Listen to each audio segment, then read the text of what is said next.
Hi everyone, and welcome to Norfolk County Public Library.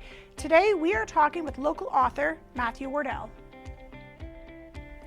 Hi, I'm Matthew Wardell. I'm a Norfolk resident, born and raised right here in Simcoe. So I was born here in 1995 and I've lived here just about all my life. And when I was 17, I moved to Ottawa where I studied English at Carleton University. After that, ever since I was a kid, I always knew that I wanted to be a writer. There was an article in the Simcoe Reformer talking about how when I was about 8 years old, I had my teacher at Westland Public School help me make little paper books after class, and I would always be writing my own stories. So I knew from about that age onwards that I wanted to write, even though it kind of felt like a pipe dream for a long time, right? As I'm sure it does to many people. So then, I studied English in Ottawa, and I thought, okay, what am I going to do next? I can't be a writer right out the gate, right? So I decided to apply overseas, and I ended up moving to Tokyo, Japan, and I lived there for a few years teaching English. And the whole time I was doing that, moving from city A to city B, I was getting inspired and writing a lot more short stories. And I found that the weirder my life became, the more influence I had over my writing and the more inspiration I had. I love writing science fiction, so I feel like what better place to be inspired for that than Tokyo, right? Everybody's image of that is, robots and high technology and all that stuff. So I ended up writing actually a lot of these stories from this collection while I was living over there. After a couple years of living in Tokyo, I moved back to Canada, and I was living in Toronto, where I was a high school teacher. And I did that for about 2 years, and then COVID hit, right? And so suddenly I had a lot more time on my hands. I was teaching online from home and writing a lot more than I had been doing, since I started teaching, really. So, as it did for everybody, COVID brought a lot of challenges and changes into my life, and I ended up having to move back to Simcoe, right back to my hometown here. But the blessing in that is that I had a lot more time to write. And, one of my goals this year was when I was living in Toronto, I was thinking, I really want to publish a book, because I saw at the Toronto Public Library, they have a machine where you can make your own book binding entirely from scratch. And I thought, oh, that's so cool, I might as well try that. I had tried for years, on and off, I should admit, submitting my stories to different magazines and realizing that it's pretty discouraging because it's a long process and you can only submit one story to one magazine at a time. So there's long gaps of waiting and just honestly waiting for a good chance of disappointment, right? So I thought I want to take more action in my writing. But then when I moved here, I thought, okay, I need to find a different way to publish my book because the Toronto Library is closed. I can't use that binding machine anymore. I was using a website called Blurb, B-L-U-R-B, and they have a program called Bookwrite. And using that program, I could take my own document files of my stories that I'd collected, since 2014 to 2020, and I could design and bind my own book and order copies of it. Right, and I thought, wow, that's so cool. I can just do it all from home, right from the comfort of home. Sounds like an advertisement. So yeah, I decided to do that. So I spent about a month choosing these stories that I wanted to include in my collection. And I had probably 20 or so stories that I was choosing from and trying to decide what to pull from. And most of my stories are science fiction. A few of them are what I would call maybe literary fiction or magical realism, maybe. But I thought, I've always loved science fiction. I've always been infatuated with Isaac Asimov and Ursula K. Le Guin and all these people. So I wanted to make a collection that kind of focused on science fiction. But, I wanted to make something a little bit trim because I thought, okay, it's my first collection. Nobody wants to read 30 stories by some no-name author. So I thought, okay, I'll limit it to 10. And I thought 10 because when I listen to a music album, for me, 10-song albums are always the best. When you get the 4-disc double deluxe whatever album with 40 songs in 4 hours, I listen to about an hour of that and then I get tired of it. right? Even if I love the album. So I thought 10 is a good number, 10 stories that I really like. So I spent a long time picking my stories and then editing them again, right? And some of them were new stories that I had written in Toronto. Some of them I had written all the way back in Ottawa in maybe 2014. Actually, the first story in the collection, Lupita of the Sea, I wrote that in probably 2014, and that went through so many changes before I was finally happy with it. And even I made a huge change to it towards the ending of the story before I put it in this collection.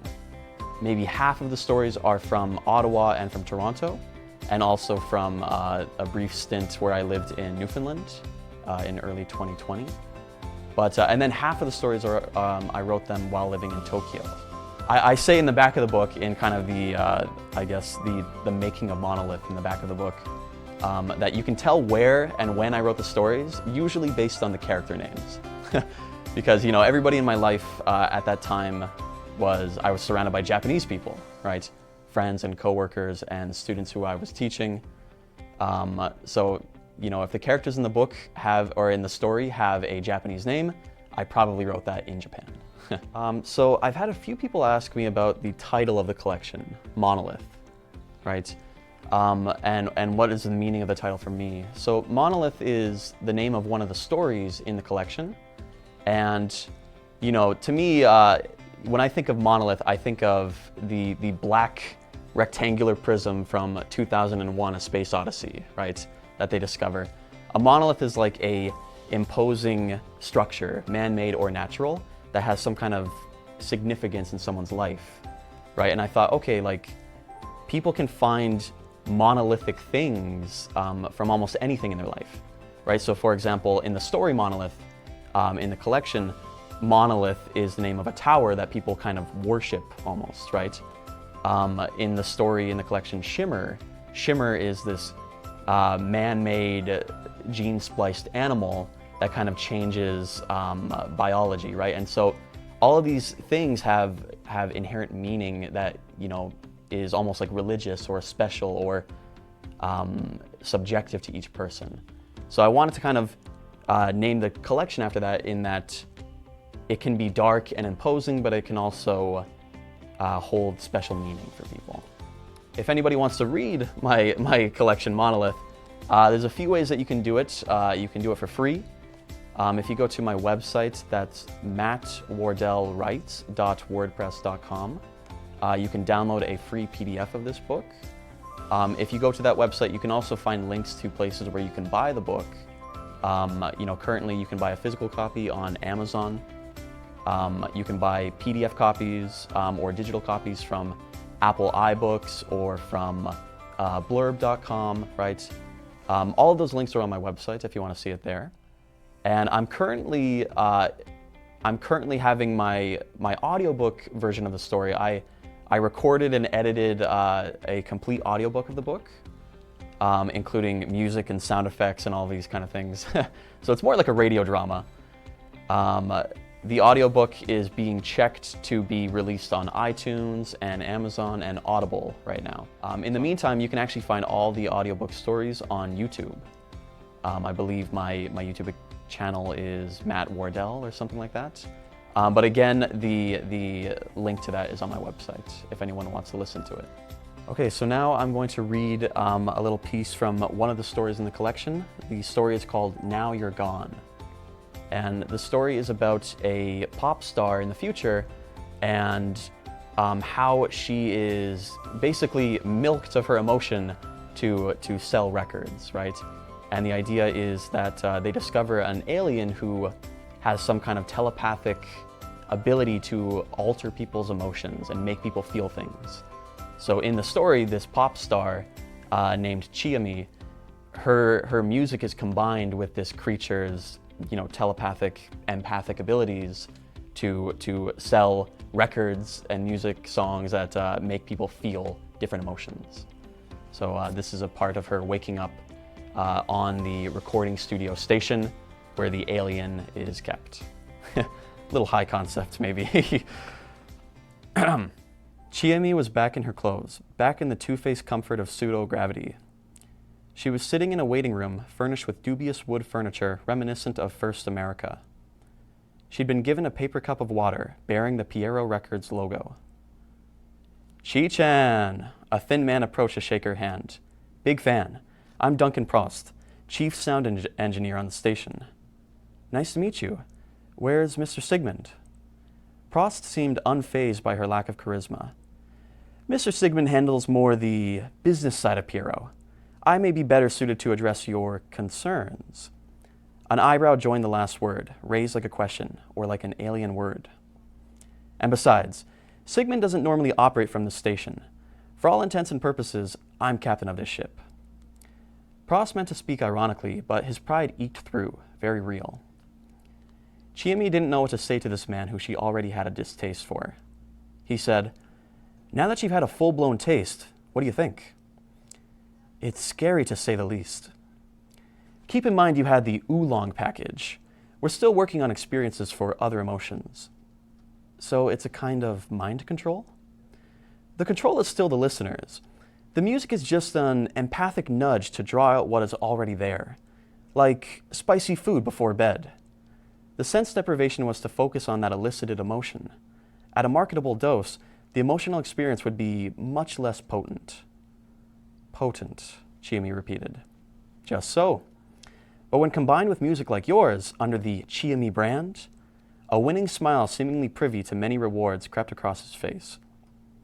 "Show me the creature. I want to see how it's made." Prost led her through the station with military sharpness in his stride, truly embodying the role of captain. Despite being an R&D vessel, the station was outfitted like a luxury cruiser, with lounge-like chairs and stretches of portside windows looking out at a neighboring nebular. On wood panel walls hung framed records of Piero's greatest hits, tracing back to the roots of the major supergenres of music. Over a century of experimentation and envelope pushing had taken music to the very outer limits of what audio was capable of. Simple listening could ride the back of technology only so far before human interest reached its limit. Chiemi had heard her fair share of art records, as encapsulating as they were unlistenable.